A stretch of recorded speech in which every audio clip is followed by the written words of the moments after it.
اعوذ باللہ من الشیطان الرجیم بسم اللہ الرحمن الرحیم الحمد للہ رب العالمین الصلاۃ والسلام علی محمد وعلی آلہ وسلم۔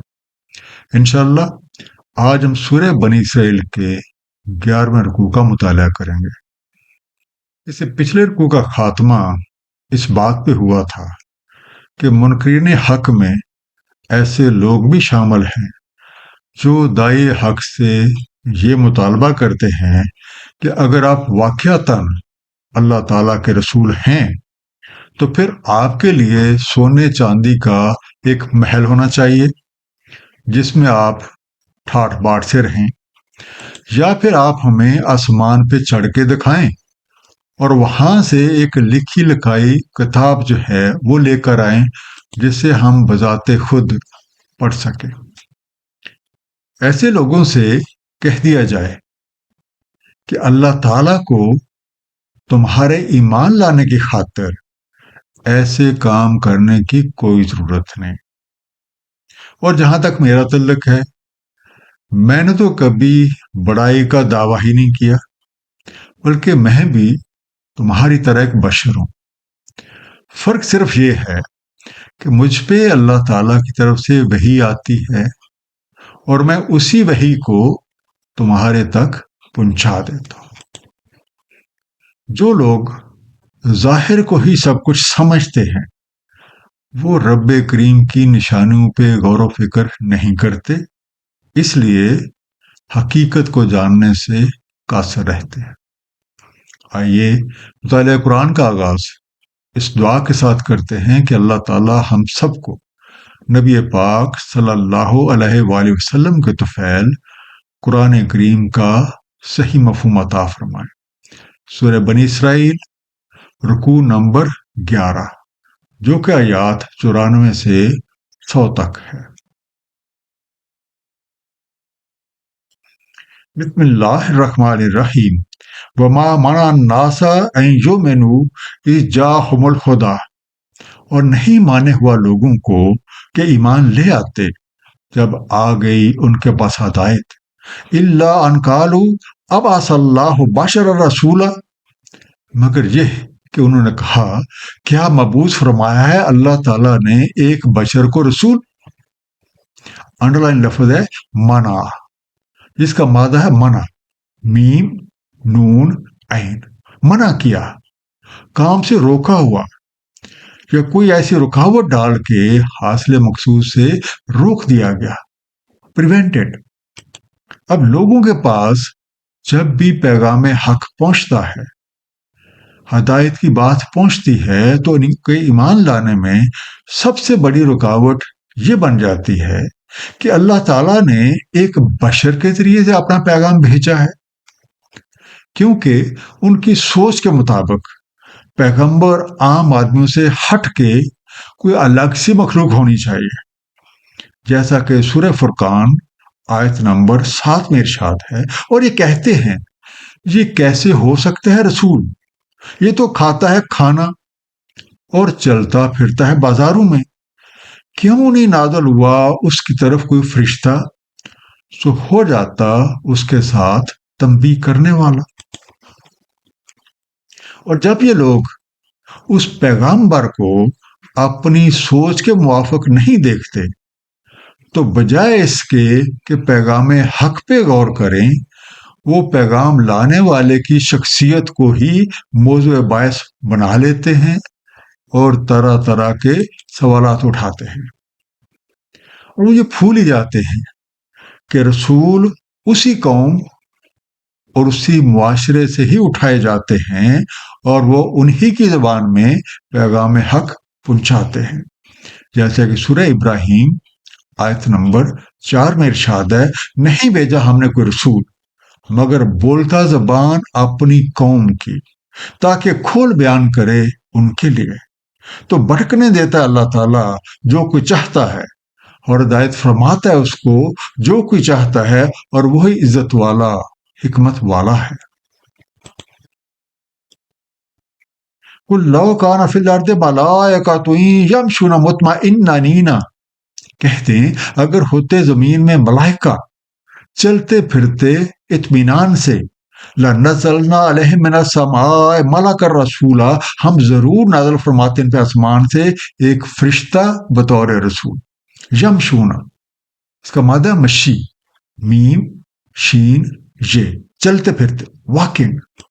اب اس طرح کے سوال کرنے والوں کے لیے جواب یہ ہے کہ قانون خداوندی کے مطابق جس طرح کی مخلوق کسی زمین پہ بستی ہے اسی کی طرح کا رسول بھیجا جاتا ہے. ظاہر ہے اگر زمین پہ فرشتے بستے ہوں گے تو ان کی طرف کسی فرشتے کو ہی رسول بنا کے بھیجا جائے گا، اور اگر اس پہ انسان بستے ہیں پھر ان کی طرف کسی انسان کو ہی بھیجا جائے گا، کیونکہ رسول قانون ربی کے مطابق اسی قوم میں سے ہوتے ہیں.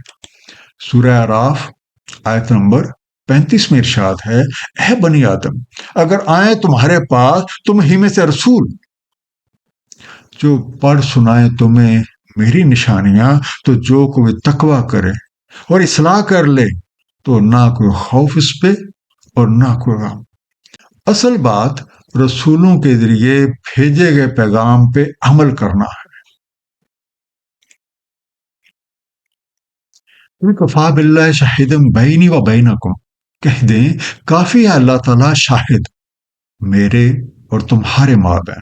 ان اوکانہ بے عبادی خبیرم بصیرہ، بے شک وہ اپنے بندوں سے باخبر دیکھنے والا ہے.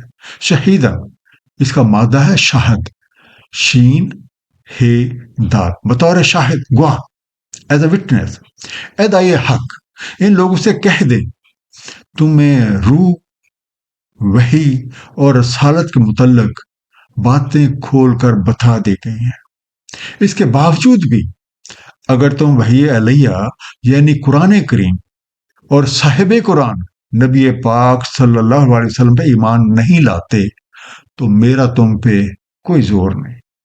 ہمارے بیچ اللہ تعالیٰ بطور گواہ کافی ہے کہ میں نے اللہ کا پیغام تمہارے تک منوان پہنچا دیا ہے. اسے قبول کرنا یا قبول نہ کرنا تمہاری اپنی ثواب دید ہے، اور اسی کے مطابق تمہیں سزا یا جزا ہوگی. اللہ تعالیٰ اپنے تمام بندوں کے اعمال سے باخبر ہیں اور ان پہ نگاہ رکھے ہوئے ہیں. وَمَن يَهْدِ اللَّهُ فَهُوَ الْمُهْتَدِ، اور جس کو اللہ تعالیٰ ہدایت فرمائے تو وہی ہدایت یافتہ ہے. وَمَن يُضْلِلْ فَلَن تَجِدَ لَهُ أَوْلِيَاءَ مِن دُونِهِ، اور جس کو بھٹکنے دے تو ہرگز نہ پاؤ گے تم اس کے لیے کوئی دوست اس کے علاوہ. وَنَحْشُرُهُمْ يَوْمَ الْقِيَامَةِ عَلَى وُجُوهِهِمْ عُمْيًا وَبُكْمًا وَصُمًّا، ہم اکٹھا کریں گے انہیں یوم القیامہ کو منہ کے بل، اندھے، گونگے اور بہرے. مَأْوَاهُمْ جہنم، ان کا ٹھکانہ جہنم ہے. کلما خبت زدناہم سعیرا، اور جب بھی وہ دھیمی ہونے لگے گی ہم اسے مزید بڑھا دیں گے. تو پہلا انڈر لائن لفظ ہے ماواہم، اس کا روٹ ہے اوی، الف واو یہ، اعمال کے مطابق ٹھکانا، دیر ابوٹ. خبت، اس کا روٹ ورڈ ہے خبو، ہے بے وہ، کسی چیز کی تندی و تیزی کا دھیما ہو جانا یا کسی شعلے کا بجھنے لگنا. اٹ سبسائڈز. ہمیں یہ حقیقت پیش نظر رکھنی ہے کہ صحیح راستے پہ صرف وہی ہے جس سے اللہ تعالیٰ نے ہدایت بخشی، اور جو کوئی بھی اس راستے کو چھوڑ کر کسی اور راہ کو اختیار کرتا ہے تو اس کی کوئی بھی مدد نہیں کر سکتا سوائے اللہ تعالیٰ کے جس کے ہاتھ میں ہدایت ہے.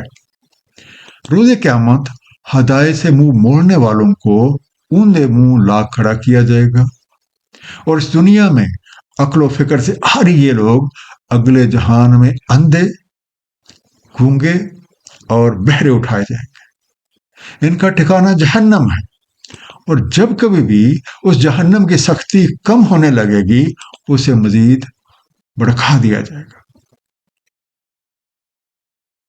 ذالک جزاؤہم بانہم کفروا بآیاتنا، یہ ان کی جزا ہے کیونکہ انہوں نے کفر کیا ہماری نشانیوں کے ساتھ. وَقَالُوا أَإِذَا كُنَّا عِظَامًا وَرُفَاتًا أَإِنَّا لَمَبْعُوثُونَ خَلْقًا جَدِيدًا. اور انہوں نے کہا کیا جب ہم ہوگے ہڈیاں اور چورا چورا ہم اٹھا کھڑے کیے جائیں گے جدید تخلیق ہو کر. جدیدن جدت سے بنا جیم دال دال کسی چیز کے بنیادی خاص کو برقرار رکھتے ہوئے اسے اثر نو ترتیب دینا. نیو.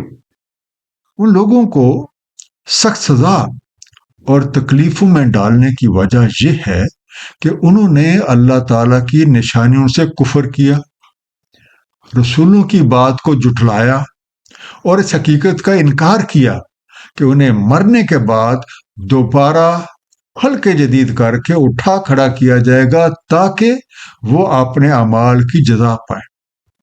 اسی حقیقت کا اظہار سورہ بنی اسرائیل کی آیت نمبر 49 میں بھی ہوا. اور وہ کہتے ہیں کیا جب ہم ہو جائیں گے ہڈیاں اور چورا چورا کیا ہم اٹھا کھڑے کیے جائیں گے جدید تخلیق ہو کر.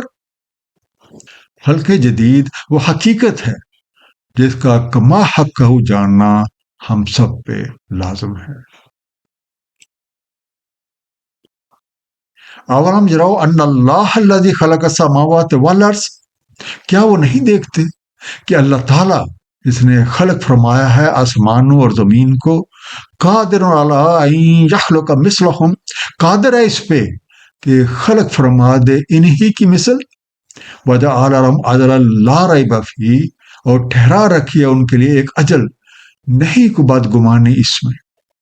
فَأَبَى الظَّالِمُونَ إِلَّا كُفُورًا، بس نہیں رہتے ظالم بن ناشکری کیے. ریب رے یہ بے سے بنا کوئی ایسی چیز جو ذہن میں بدگمانی، خلجان، بے چینی اور عدم یقینی کا باعث بن جائے. ڈسکوائٹ. اس آیت میں خلق جدید سے انکار کرنے والوں کی توجہ اس طرف دلائی جا رہی ہے کہ خلق جدید سے انکار کرنے والے کیا اس بات پہ غور نہیں کرتے کہ جو خالق اس تمام کائنات کو عدم سے وجود میں لے آیا اس کے لیے یہ کیا مشکل ہے کہ وہ انہیں مرنے کے بعد انہی کی مثل دوبارہ تخلیق کر دے. اور اسی مقصد کے لیے اس نے زندگی کی ایک مدت مقرر کر دی ہے، اور اس مدت کے بعد زندگی کے اگلے مرحلے میں کسی کو کوئی شک و شبہ نہیں ہونا چاہیے. جس طرح زندگی قدریں یہاں ہیں اسی طرح اس سے اگلے مرحلے میں بھی ہیں. اچھے اعمال کا صلہ آسانیوں کی صورت میں اور برے اعمال کا صلہ تکلیفوں کی صورت میں سامنے آتا ہے. اور وہ لوگ جو قرآن کریم جیسی نعمتیں بے بہا پہ غور و فکر نہ کرنے اور اس پہ نبی پاک صلی اللہ علیہ وسلم کی سنت مبارکہ کے مطابق عمل نہیں کرتے، وہ دراصل اس نعمت کی ناشکری کر رہے ہیں. قل لو انتم تملکون خزائن رحمت ربی، کہہ دیں اگر تم مالک ہوتے میرے رب کی رحمت کے خزانوں کے، اذا لا امسکتم خشیۃ الانفاق، تب بھی تم انہیں روک رکھتے خرچ ہو جانے کے خدشے سے. وَكَانَ الْإِنسَانُ قَتُورًا، اور انسان تو ہے ہی تنگ دل. خزائنہ خزان سے بنا، خے زے نون گنجینا، کسی طرح کا جمع کردہ مال و دولت، ٹریئرز. لا امسکتم مسک سے بنا، میم سین کا، تم ضرور روکے رکھتے. Surely you would with hold. زندگی کے اگلے مرحلے سے انکار اور اسی زندگی کو سب کچھ سمجھ لینے کا نتیجہ یہ ہے کہ ایسے لوگ مال و دولت کو سمیٹ سمیٹ کر رکھتے ہیں اور اسے مخلوق خدا کی بھلائی کے لیے خرچ نہیں کرتے. اگر کبھی ان سے کوئی ضرورت مند سوال کرتا ہے تو یہ کہہ کے ٹال دیتے ہیں کہ یہ تو بمشکل ہماری اپنی ضروریات پوری کرنے کے لیے ہے. وہ یہ سمجھتے ہیں کہ اگر وہ دوسروں پہ کچھ خرچ کریں گے تو ان کا مال ختم ہو جائے گا. ان کی یہ ذہنیت اس حد تک پختہ ہو جاتی ہے کہ اگر انہیں رب کریم کی طرف سے لامحدود خزانے بھی مل جائیں تب بھی یہ انہیں سمیٹ سمیٹ کے رکھیں گے کہ کہیں خرچ نہ ہو جائے۔ اس کی وجہ یہ ہے کہ اس زندگی کو سب کچھ سمجھنے والا شخص تنگ نظر اور بخیل ہو جاتا ہے، جبکہ حقیقت کا علم رکھنے والے کی نگاہ میں وسعت اور دل میں کشادگی پیدا ہو جاتی ہے۔ وہ اللہ تعالیٰ کے دیے کو کھلے ہاتھوں خرچ کرتا ہے، کیونکہ اس کے پیش نظر صرف اور صرف اللہ تعالیٰ اور اس کا حبیب نبی پاک صلی اللہ علیہ وآلہ وسلم کی خوشنودی ہوتی ہے۔ ایک مختصر سا خلاصہ اس رکوع کا، لوگوں کے پاس جب بھی ہدایت پہنچتی ہے تو ان کے ایمان لانے میں سب سے بڑی رکاوٹ یہ بات بن جاتی ہے کہ اللہ تعالیٰ نے انہی میں سے ایک بشر کو اپنا پیغام دے کر بھیجا ہے، کیونکہ ان کی سوچ کے مطابق پیغمبر عام آدمی سے ہٹ کر کوئی الگ سی مخلوق ہونی چاہیے۔ قانون خداوندی کے مطابق جیسی مخلوق کسی زمین پر آباد ہو اسی کے مناسبت سے رسول بھیجا جاتا ہے۔ رسولوں کے ذمے پیغام حق کو پہنچا دینا ہے۔ جو کوئی اسے قبول کر کے ہدایت کا طالب بن جاتا ہے تو اللہ تعالیٰ اسے ہدایت فرما دیتے ہیں، اور جو لوگ پیغام حق سے اندھے پن کا مظاہرہ کرتے ہیں وہ اگلے جہان میں اندھے، گونگے اور بہرے اٹھائے جاتے ہیں، اور ان کا ٹھکانہ جہنم ہے، اور ان کا بڑا قصور اللہ تعالیٰ کی نشانیوں پہ غور و فکر نہ کرنا اور خلق جدید ہو کے دوبارہ اٹھائے جانے کے بارے میں شک و شبے میں پڑے رہنا ہے۔ موجودہ زندگی کو ہی سب کچھ سمجھ لینے کا نتیجہ یہ ہے کہ پیغام حق سے منہ موڑنے والے مال و دولت کو سمیٹ سمیٹ کر رکھتے ہیں اور اسے مخلوق خدا کی بھلائی کے لیے خرچ نہیں کرتے۔ اللہ تعالیٰ ہم سب کو قرآن کریم کو صحیح طور پہ سمجھنے اور اس پہ نبی پاک صلی اللہ علیہ وآلہ وسلم کی سنت مبارکہ کے مطابق عمل کرنے کی توفیق عنایت فرمائے۔ صدق اللہ العلی العظیم، صلی اللہ تعالی علی حبیبہ محمد وآلہ وسلم۔